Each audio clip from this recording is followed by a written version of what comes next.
let's talk a little bit about, it is cold outside, at least for those of us who are not used to cold. So what can we do for our birds to help them weather these tough months? January and February have to be, are they the hardest months for birds? Yeah, really, February is worse than January.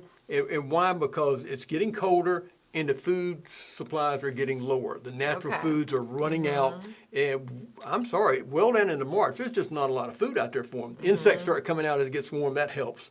But all the berries are gone. A lot of buds haven't come out yet. And the birds will eat fresh buds off of trees and all too. They're tender, yes. Yeah. And you'll see them picking them off because they're tender and they're nutritious.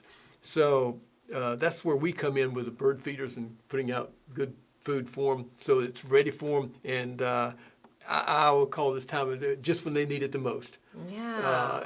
We think, oh, it's warm, the sun's out, it's up to 70 degrees or 65, it's beautiful. Yeah, but there's no food for the birds that much. They really are struggling. They're getting ready for the breeding season, or they're in the breeding season. Very little food out there. So make sure that you give them the food in February, late February, and well into March as they start the breeding season. Yeah. So. And they like, especially like high-fat food, right? Yeah, it's well, good for them, like suet? Oh, yes, and it's good for them we got off the subject there, I did. In the wintertime when it's cold, they need high-energy food. What does that mean?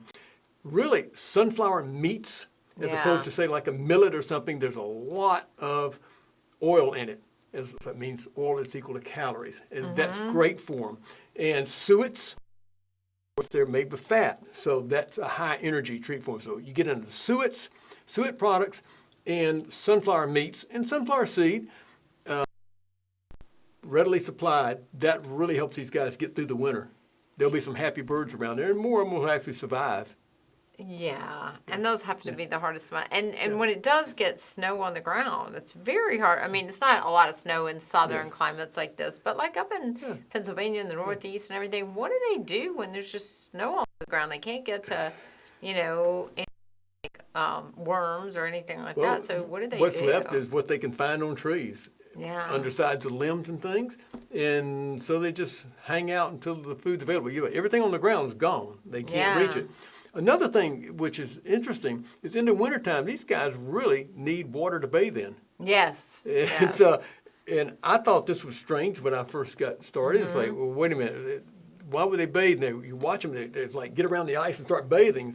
They're crazy birds. Yeah. No, they don't bother them that much to bathe in really cold water, and they're cleaning their feathers. Yeah. As their feathers get oily or dirty and matted down, they don't have the insulating ability of a good, clean, fluffed up feather. So basically, they're cleaning their insulating blanket. So they will bathe in the wintertime. So if you can, put out some fresh water for them. If it freezes, dump it, put out some more. Yeah. Or get you a bird bath heater. You can look them up. They're readily available, and it keeps the water fresh for them, or it keeps the water thawed for them, and just make sure you keep it fresh. Yeah, that's so important. And you don't think about how they need to bathe and keep their, so feathers. Fresh water to bathe in. Yeah. High-fat food for them to eat. Yeah. They'll be happy birds. And it takes more energy just to go out and find the food out in the cold, right? Don't they burn a lot of energy just dealing with the cold? They have to stay warm, and they have a high body temperature, so they burn more calories because of that. So they need more calories. So, but somehow, I'm always amazed at how, even without our help, these little guys survive. I mean, I'm not going out there in that kind of weather. I know. And they live in it 24/7. I know. And like you said, there's snow on the ground, there's ice on the trees, and they live through it.